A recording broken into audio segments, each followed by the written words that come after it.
अस्सलामुअलैकुम, welcome to my YouTube channel. I hope आप सब ठीक होंगे, मैं भी ठीक हूँ।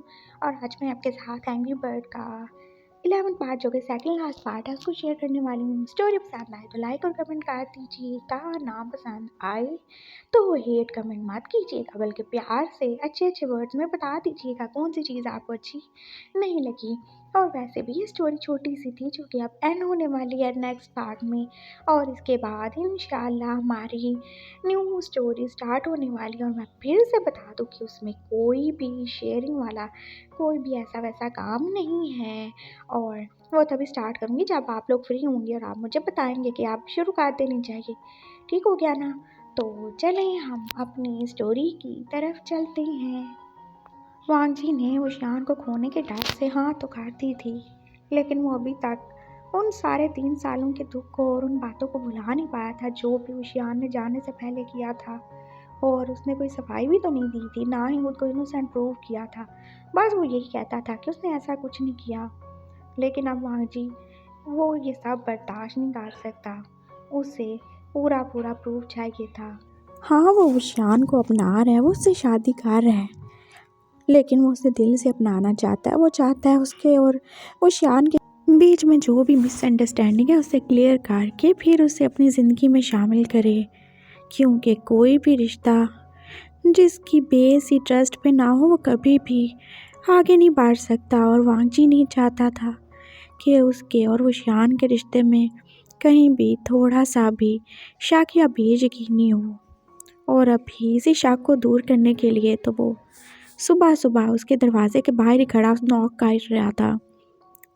और उशियान जो कि अपने गले पे छोटी सी पट्टी लगाए अब दरवाज़ा खोले उसे बस हैरानी से देख रहा था। आप यहाँ पे इतनी जल्दी सुबह सुबह क्या ही खा रहे हैं मेरे बुढ़े हस्बैंड? मजाक मत करो, चलो मेरे साथ। कहाँ लेके जा रहे हैं मुझे? मैं भी बहुत ज़्यादा थका हुआ, मुझे सोना है।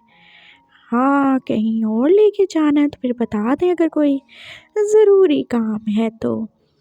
वो शान एकदम से अब रोमांटिक ही हो रहा था और वो वांग जी के करीब आना शुरू हो गया। और वांग जी ने उसे पीछे किया। बस करो, हर वक्त ये हरकतें करना बंद करो, मैं तुम्हें स्कूल लेके जा रहा हूँ। आप शायद जानते नहीं हैं, लेकिन मैं आपको बता दूँ कि मैं अब स्कूल नहीं जाता, मैं बड़ा हो गया हूँ।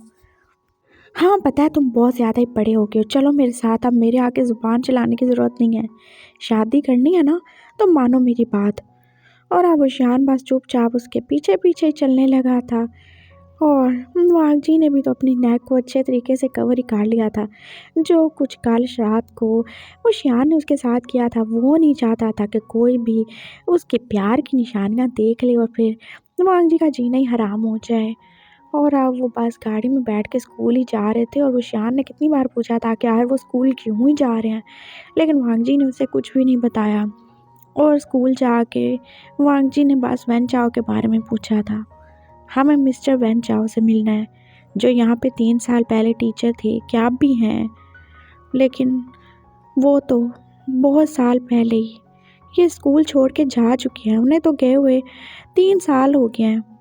तो क्या हमें उनका एड्रेस मिल सकता है? हमें उनसे बहुत ज़रूरी बात करनी है, या उनका कोई नंबर? वांग जी जो कि पूछा जा रहा था और वो शान बस अब पीछे खड़ा ये सब सुन ही रहा था। उसे बिल्कुल भी उम्मीद नहीं थी कि वांग जी ऐसे उसे वैन चाओ के सामने खड़ा कर देगा और वो उससे उसकी सफाई मांगेगा। कितना उसे बुरा ही लग रहा था। लेकिन सही है, अगर वैन चाओ आ जाए तो वो बता देगा ना कि होशियार ने उसे नहीं बुलाया था, वो खुद ही आया होगा। और होशियार ने तो अंधेरे में किसी को देखा भी नहीं था, ये तो वांग जी था जो कि उस नामालूम से बंदे को वैन चाओ बनाने पे ही तुला हुआ था। और थोड़ी देर के बाद उन्हें पता चला था कि वैन चाओ का कोई भी कॉन्टैक्ट नंबर नहीं है। हाँ, लेकिन उसका एड्रेस ज़रूर था।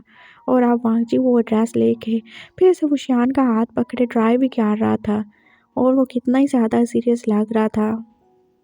आप मुझे उनके सामने क्यों लेके जाना चाहते हैं? अगर वो उस रात ना हुए तो वो वही था, मुझे सब पता है। तुमने उसे बुलाया था। और अब तुम ज़्यादा मासूम मत बनो। मैंने उन्हें नहीं बुलाया था, मैंने कितनी दफ़ा बोला है। और मुझे तो पता भी नहीं कि वो कौन था और कौन नहीं। मैंने जब आंखें खोली थी मैंने आपको ही देखा था रोशनी में। तो तुम्हें क्या लगता है मैंने सब किया है? तुम फिर से वही बात कर रहे हो विशु। आई एम सॉरी, मैंने बस जो मुझे लगा मैंने बोल दिया। और आप भी तो मुझ पे शक कर रहे हैं, मुझे कैसे सर के सामने लेके जा रहे हैं। अगर वो सच में बेगुनाह हुए तो फिर वो बेगुनाह नहीं है। मैंने देखा उसकी आंखों में तुम्हारे लिए कितनी ज़्यादा हवस और कितनी ज़्यादा कमीनगी थी। वो बिल्कुल भी इनोसेंट नहीं है। और तुम सच्चे हो ना, तुमने उसे नहीं बुलाया तो तुम क्यों मेरे साथ बहस किए जा रहे हो। अभी पता चल जाएगा सब। और अब उशान को इस बात पे तो चुप ही होना पड़ा था। वो फाइनली उस जगह पे पहुंच चुके थे और वहाँ पे जाके तो उन्हें एक और ही शौक लगा था। वैन चाओ जो कि 1 साल पहले ही कार एक्सीडेंट में इस दुनिया से चला ही गया था और घर में सिर्फ उसकी माँ और 2 बहनें ही थीं। और वो शियान का तो जैसे अब दिल ही पूछ गया था। अब कोई नहीं था जो उसकी बेगुनाही की गवाही देता और ना ही कोई वांगजी को यकीन दिला सकता था। अब क्या ही हो सकता था। वांगजी बस अब चुपचाप वो शियान को साथ लेके आ रहा था वापस। और उन लोगों से तो कुछ पूछने का फ़ायदा भी नहीं था, उनको क्या ही पता होगा। अंकल, आपका शक अब कभी दूर नहीं होगा क्या? नहीं, कभी भी नहीं। और मैं तुम्हारी बात पे यकीन नहीं करता जैसे तुमने मेरी बात पे नहीं किया था। अंकल प्लीज़ मेरी बात का यकीन करें, मैंने ऐसा वैसा कुछ नहीं किया। आप क्यों ही ऐसे मुझे टॉर्चर कर रहे हैं, आप मुझे बहुत ज़्यादा दुख दे रहे हो ऐसे करके। तुमने मुझे दुख दिया था, वो काम था क्या? बताओ मुझे। अंकल प्लीज़ आप ऐसे नहीं कर सकते मेरे साथ। चुप हो जाओ शियान। और तुम डरो नहीं, मैं शादी नहीं तोड़ूंगा। मैं शादी ज़रूर करूँगा तुमसे, लेकिन एक बात याद रखना, मैं कभी तुम्हें प्यार नहीं कर सकूँगा। वो प्यार नहीं जो मैं तुमसे बहुत साल पहले करता था। हाँ तुम मेरे मेट हो, तुम मेरी वाइफ हो, लेकिन ये कभी मत सोचना कि मैं तुम्हें प्यार दूंगा या मैं इतना सब होने के बाद भी तुम्हारे साथ एक लवी डवी हस्बैंड बन के रहूँगा। बिल्कुल नहीं करूँगा मैं ऐसे। वांग जी अब हैरान परेशान से उस शियान को बस उसके रूम में छोड़ के वापस से अपने रूम में आ चुका था और अब उसे ऑफिस जाने के लिए रेडी होना था। एक यही उम्मीद बची थी उन दोनों के रिश्ते को ठीक करने के लिए, और ये भी तो अब ख़त्म ही हो चुकी थी वैन चाओ के साथ। शादी को बस अब 4 ही दिन बाकी बचे थे और वांग जी का सारा दिन ऑफिस में बहुत ज़्यादा ही बिजी गुजरा था और अब वो शाम को घर आ चुका था। उसने देखा कि विशु की मम्मी पापा वो तो दोनों एनेक्सी में है, क्योंकि मैडम यू की तबीयत आजकल कुछ ज़्यादा ही ख़राब रहती थी। उन्हें कितना ज़्यादा प्रॉब्लम होता था उठने में, चलने फिरने में। वो बहुत ज़्यादा ही बीमार हो गई थी और वांग जी ने कितनी बार ही सोचा था कि वो उनको बाहर भेज देगा इलाज कराने के लिए, लेकिन वो हर बार ही मना कर देती थी। पता नहीं क्यों ही वो ऐसे करती थी। और उनके हस्बैंड भी तो कितना ही उन्हें समझाते थे, लेकिन वो नहीं मानती थी। वो तो जैसे अपनी ज़िंदगी से खुद ही तंग थी। और वो शियान कहाँ था? वो तो बस अपने रूम में ही बंद था। वांग जी को बहुत ज़्यादा ही अजीब लग रहा था। उसकी माँ इतनी ज़्यादा बीमार है और वो अपने रूम में ही बंद है। हाँ सच में वो बहुत ज़्यादा ही बदल गया है। उसे कोई परवाह नहीं, वो किसी की फ़िक्र नहीं करता। वो बस कहता है कि वो इनको अपना माँ बाप समझता है, उनसे प्यार करता है, लेकिन वो बिल्कुल भी ऐसा नहीं है। वो बिल्कुल एक चीप लड़का बन चुका है। हाँ एकदम गिरा हुआ लड़का। वांगची बात सोच रहा था उसके बारे में, ऐसे ही उल्टा सुल्टा सोचते सोचते वो उसके रूम के फिर से बाहर ही खड़ा हो गया था और वो बार बार नॉक कर रहा था, लेकिन वो शान ने अंदर से कोई भी जवाब नहीं दिया था। क्या मसला है तुम्हें? बाहर क्यों नहीं आ रहे तुम? आई एम सॉरी, मैं बाहर नहीं आ सकता और प्लीज़ आप चले जाएं यहाँ से। उसने इतना ही बोला था और वांग जी आप चुप करके चला ही गया था। हाँ ठीक है, मुंह बना ले आप। उसका यही काम था, पहले खुद गलती करो और मुंह बना के बैठ भी जाओ। मैं भी इसे नहीं मनाऊंगा, और क्यों ही मनाऊं मैं? गलती इसकी है और अब इसे पता चल गया है कि इसकी बेगुनाही साबित नहीं हो सकती, तो ये मुंह बना के आप मुझे इमोशनली ब्लैकमेल करेगा। ठीक है बाहर में जाओ, नहीं आओ बाहर, जा रहा हूँ मैं। उसने इतना ही बोला था और ऐसे ही 2 दिन और भी गुजर चुके थे, लेकिन वो शियान तो रूम से बाहर ही नहीं आया था। वांग जी की भाभी और भैया ने सारी शॉपिंग की थी शादी की और उसे भी तो कोई इंटरेस्ट नहीं था इन सब में। और पापा ने भी उसे कितनी बार बोला था, लेकिन उसने बस इतना ही किया कि उनको चुप करवा दिया था कि आपके लिए काफ़ी नहीं है। कि मैं उससे शादी कर रहा हूँ इतना कुछ होने के बाद भी। और अगर आप चाहते हैं ये शादी हो तो प्लीज़ आप मुझे फोर्स मत करें। और वो चुप हो गए थे। और आज शादी का दिन था और वो शान तो अभी तक रूम से नहीं निकला था। हर क्या ही मसला था उसके साथ, क्यों ही वो रूम से बाहर नहीं निकल रहा था। वांगजी को अब अजीब सी क्यूरियोसिटी हो रही थी। अब तो उसे निकलना ही चाहिए, आज उसकी शादी है। और भाभी ने उसे कपड़े और उसका सारा सामान उसके रूम में दे दिया था। और वांगजी भाई साहब उसका वेट ही कर रहा था। और वो पता नहीं कौन सी बिल्ली थैले में छुपा के बैठा हुआ है जो वो पास निकालने वाला था। शादी का टाइम हो रहा था लेकिन दुल्हन का तो कुछ अता पता ही नहीं था। वांगजी जो कि बस ब्रिज के पास तैयार हो के वेट ही कर रहा था। शायद वो शान आएगा ही नहीं और वो किस मुंह से आएगा, अच्छा है ना ही आए। वो दिल में बस यही सोच रहा था। लेकिन वो शान आ गया था। वो चुपचाप सा था लेकिन वो कितना ज़्यादा क्यूट लग रहा था और उसका फेस कितना ज़्यादा ग्लो कर रहा था। वांगजी की तो नज़रें उससे हट ही नहीं रही थी। वाइट सूट में वो बिल्कुल किसी प्रिंस की तरह ही लग रहा था, जो कि पास हाथ में फ्लावर्स पकड़े अब वांगजी के करीब ही आ रहा था। और अब शादी का टाइम था। वांगजी उससे पूछना चाहता था कि वो कहाँ गुम था, वो बाहर क्यों ही नहीं निकला।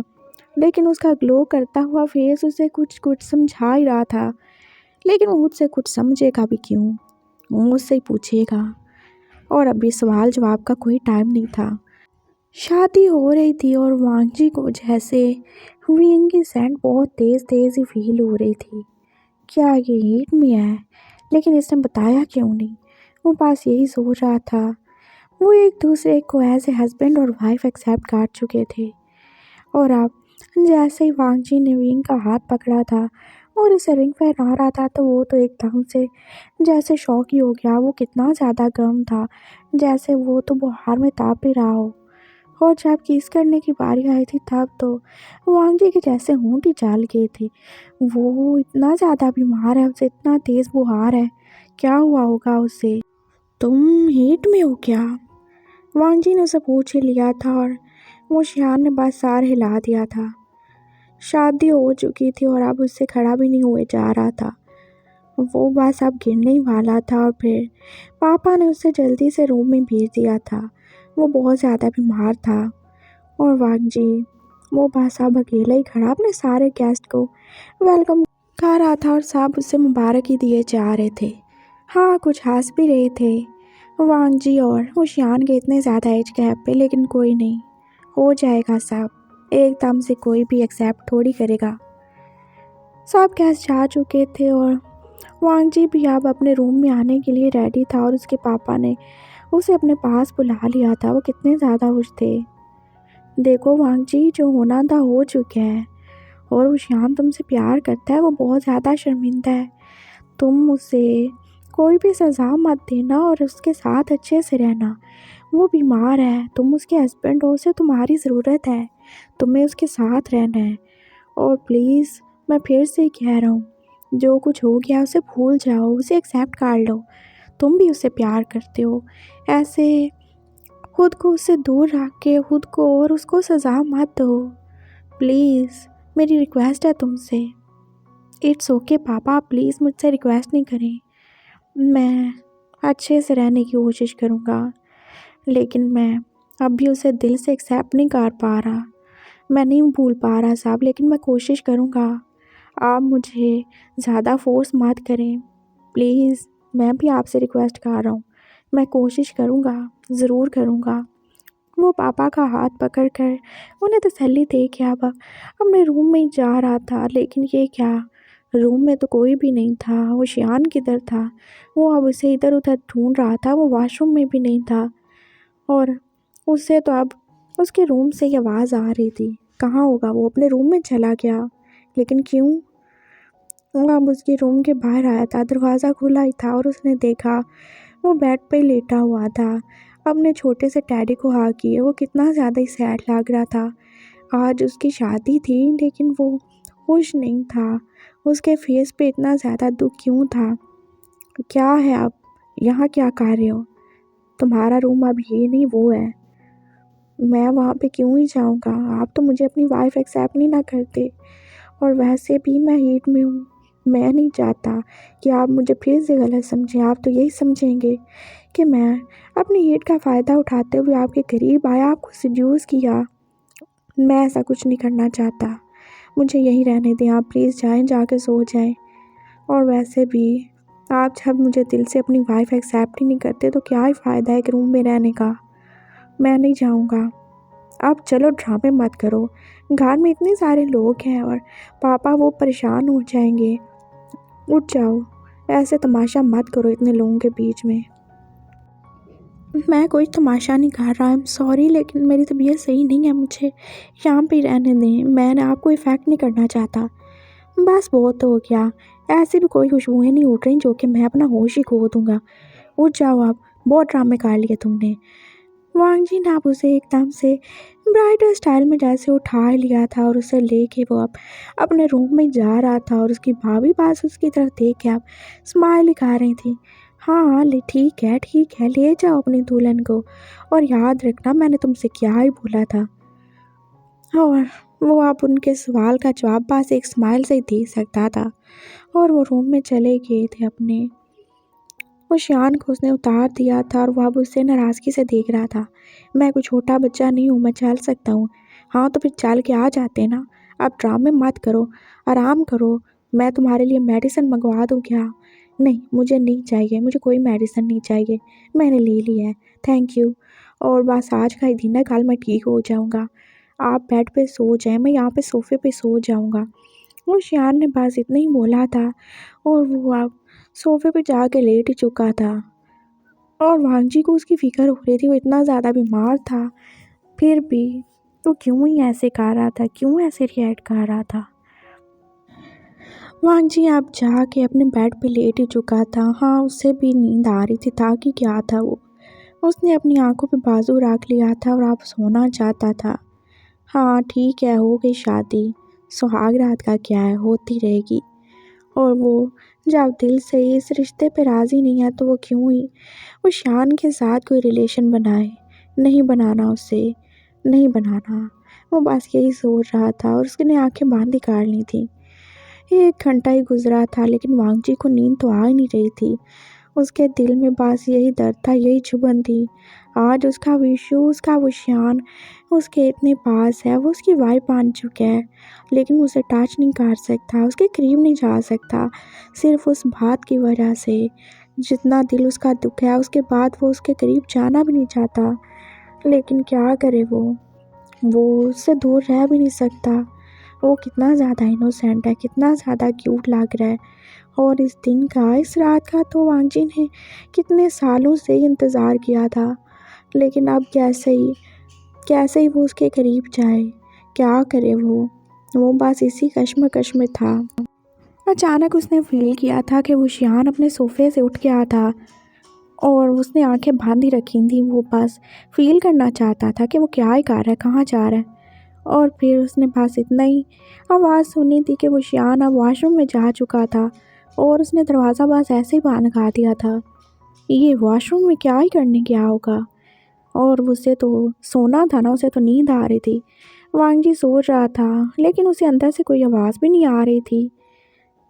10 मिनट ही गुजर चुके थे लेकिन वो शान अभी तक बाहर क्यों नहीं आया और अब वांगजी को परेशानी हो रही थी कहीं वो अंदर गिर गिर आके बेहोश ही ना हो गया हो। मुझे जाना चाहिए। वांगजी अब उठ बैठा था और उसने देखा उसके बेड पे पड़ा हुआ कोट जो कि उसने सोने से पहले ही उतारा था, हाँ वहाँ नहीं था। कहाँ गया वो? और वो शान भी तो अभी तक बाहर नहीं निकला। वो बस अब आहिस्ता आहिस्ता कदमों से चलता हुआ वॉशरूम के दरवाजे के बाहर ही आके खड़ा हो गया था। उसने देखा दरवाज़ा पूरी तरीके से बंद नहीं था, वो हल्का सा खुला हुआ था और अब उसने थोड़ा सा दरवाजे को बिना आवाज़ किए आगे किया था और अब वो अंदर का सीन पूरी तरह से देख सकता था। और उसने क्या ही देखा था, वो शियान जो कि बाथटब में पानी के अंदर जैसे लेटा ही हुआ था और उसने वांगजी के कोट को जैसे आगे किया हुआ था और वो उससे आंखें बांध के बस स्मेल ही कर रहा था और वो कितना ज़्यादा ही रो रहा था। उसकी आंखों से आंसू गिर रहे थे और वो बस उस कोट को जैसे फील ही कर रहा था जैसे वो कोट नहीं हो, वो वांगजी हो। और वांगजी का तो दिल जैसे टूट ही गया था। वो कितना ज़्यादा पेन में है, उसे उसके हस्बैंड की ज़रूरत है। और वो कितना बुरा था जो कि इतने सालों पहले वाली बात लेके अभी तक उसे टॉर्चर ही कर रहा था। वांगजी के दिल में बहुत ज़्यादा ही दर्द हो रहा था। वो एकदम उसके पास ही चला गया था। वो शान जो के पास आंखें बंद किए उस कोट की सैंड को अपने अंदर ही उतार रहा था। हाँ, क्या है जो वांगजी उसके पास नहीं है, जो वो उसे अपना नहीं रहा, लेकिन वो उसके साथ तो है। उसकी चीज़ें हैं, उसकी निशानियां हैं, वो बस उनके साथ ही अपना टाइम स्पेंड कर लेगा। उसने यही सोचा था। ये क्या कर रहे हो तुम? पागल हो गए हो क्या?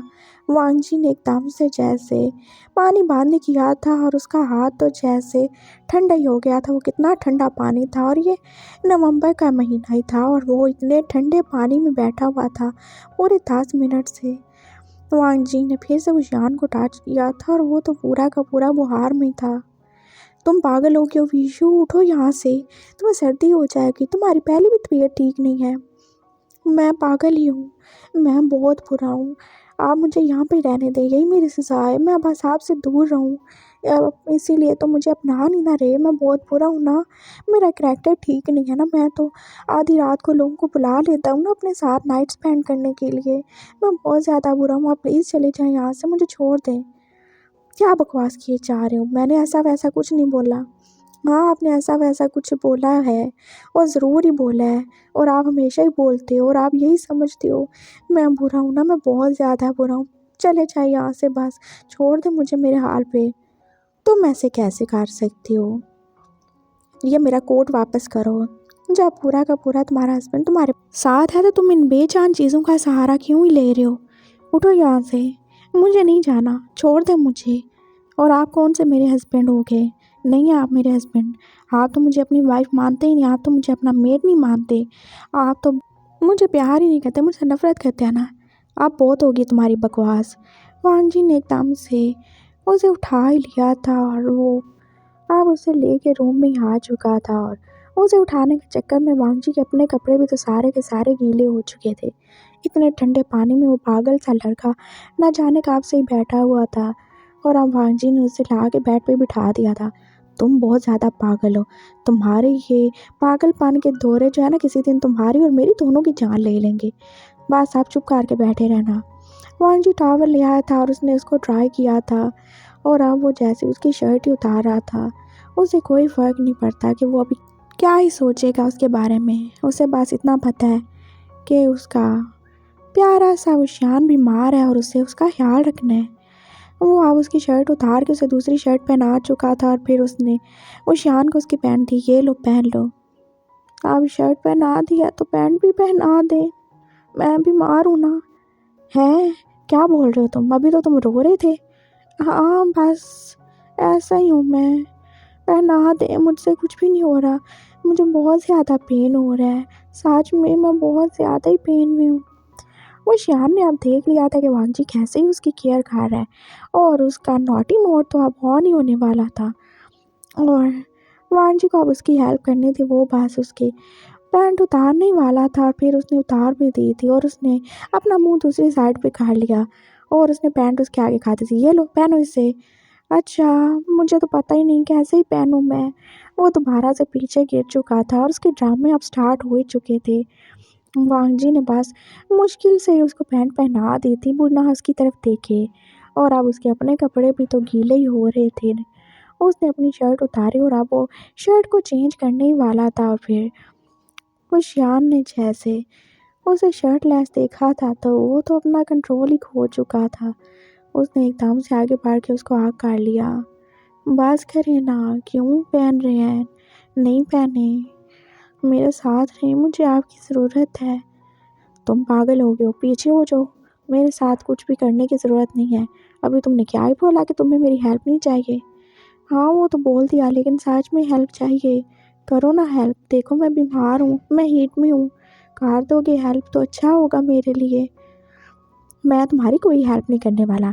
अरे ये तो वही बात हो गई, नेकी करो और सर पे सवार कर लो किसी को। नहीं करनी कोई हेल्प तुम्हारी। जाओ जाके दोबारा से उसी टब में पड़ जाओ, नहीं तो सोफ़े पे चले जाओ। अब मुझे डिस्टर्ब करने की कोई ज़रूरत नहीं है। मैं तो करूँगा डिस्टर्ब, और मैं इसीलिए तो हूँ कि तुम्हें डिस्टर्ब करूँ, मेरे बुड्ढे हस्बैंड। और तुम क्यों ही कुछ नहीं कर सकते?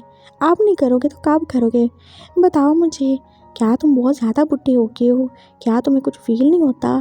क्या तुम्हारी डिंग डोंग वाली मशीन काम नहीं करती? Oh my god, don't tell me, तुम्हारी डिंग डोंग वाली मशीन ख़राब हो गई है। अब मेरा क्या होगा?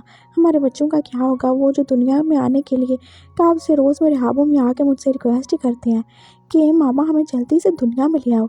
और मैं उनसे बस यही कहता हूँ कि तुम्हारे पापा अब बूढ़े हो गए हैं, वो तुम्हें नहीं ला सकते।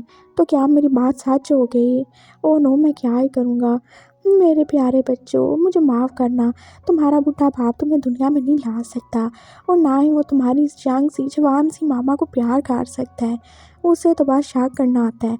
और देखो तुम्हारी मामा कितनी ज़्यादा शरीफ है, वो किसी और के पास भी नहीं जाती। वो किसी और को भी हेल्प के लिए नहीं कहती, ना वो ये कहती है कि कोई और तुम्हें दुनिया में लाने के लिए उसकी हेल्प कर दे। लेकिन क्या ही करें, मेरा बूढ़ा हस्बैंड, तुम्हारा बूढ़ा बाप कुछ कर ही नहीं सकता। आप क्या करें मेरे प्यारे बच्चों? वो श्याम तो जैसे अब अजीब अजीब बातें बोल रहा था, और वांगजी का गुस्सा ही आना शुरू हो गया। तुम कुछ ज़्यादा बोले जा रहे हो लड़के। कोई ज़्यादा नहीं बोल रहा, बहुत कम बोल रहा हूँ मैं। आपने अगर हेल्प नहीं करनी थी तो मुझे वहाँ पे रहने देते। अच्छा खासा मैं वहाँ पे आपके कोट के साथ पास अपनी गर्मी मिटा रहा था। क्या बकवास है ये? कोई बकवास नहीं खा रहा, सच कह रहा हूँ मैं। मेरे साथ कुछ करना है तो करो, नहीं तो मैं जा रहा हूँ वहाँ पे। हाँ, ऐसे ही तो मैं अपनी हर हीट में टाइम स्पेंड करता हूँ ना। तुम्हारे वो शर्ट, वो वाइट वाली शर्ट याद है? वो मैं चोरी करके ले गया था, जिसमें तुम्हारी सैंड थी। और जब भी मैं हीट में होता हूँ, मैं तो उसी शर्ट के साथ सब कुछ करता हूँ। यू, तुम थर्ड क्लास चीप लड़के, क्या किया तुम मेरी शर्ट का? मेरी कितनी फेवरेट शर्ट थी वो। वांग जी को आप वो पुरानी वाली शर्ट याद आ रही थी, जो कि 3 साल से गुम हो चुकी थी। हाँ वो बस, अब मैं तुम्हें क्या ही बताऊँ मैं उसके साथ क्या क्या ही करता हूँ। मैं तुम्हारी शर्ट को तुम्हें ही मैचिंग करके उसके साथ साफ भी करता हूँ। तो अब भी अगर तुम नहीं करोगे तो फिर मुझे तुम्हारे कोट का ही सहारा लेना पड़ेगा। फिर मत कहना मैंने तुम्हारा शादी वाला कोट गंदा कर दिया। बुड्ढे कहेंगे, कुछ होता तो है नहीं तुमसे, और देखो बातें करवा लो इससे। वो शियान उसे बार बार चिढ़ा रहा था, और अब वांगी की तो जैसे बात ही हो गई। बहुत हो गया, अब बता जो तुमने मुझे बुढ़ा कहा हो तो। वांजी ने उसे दोबारा से घूर के देखा। अरे मैं तो भूलूंगा, बुढ़े कहेंगे, बुढ़ा बुढ़ा हस्बैंड। अब वांजी की तो बात ही हो गई थी। ये छोटा सा लड़का जो कि हीट में होके बीमार होके उसे चढ़ाई जा रहा था, और वांजी ने जैसे एकदम से वो श्यान को पकड़ ही लिया था। वो श्यान जो कि अभी तक शर्ट के बटन भी खोल ही चुका था, और उसने वांजी को हाथ कर लिया। करने लगी हो क्या? I am ready, I am so excited, करो ना। तुम मुझे बुढ़ा नहीं कहोगे। अरे मैं बोलूँगा जब तुम कुछ करोगे नहीं तो मुझे बुढ़ा तो बोलना ही पड़ेगा। बुढ़ा मेरा हस्बैंड, जिससे कुछ भी नहीं होता। हाय अल्लाह, मैं क्या ही करूँ? और अब जी ने एकदम से जैसे उसे बेड पे ही फटक दिया था, और वो तो उसके ऊपर ही आ चुका था। बुढ़ा होगा तेरा बाप, तेरा सारा खानदान। रुक ज़रा कमीने, मैं अभी तुझे दिखाता हूँ अपनी जवानी। और फिर वांगजी जो क्या पूरी तरह वाइल्ड ही हो चुका था। उसने तो वशियान को अपने नीचे से हिलने नहीं दिया, और वशियान जो कि अभी बड़ी टैं टैं कर रहा था, उसकी टैं टैं तो अब किसी और की आवाज़ में चेंज हो चुकी थी। और अब उसने कितनी बार वांगजी से बोला था आई एम सॉरी, मैं नहीं बोलूँगा, लेकिन अब वांगजी कहाँ ही रुकने वाला था। वो तो उससे पास प्रूफ कर रहा था कि वो बुढ़ा नहीं बल्कि बहुत जवान है।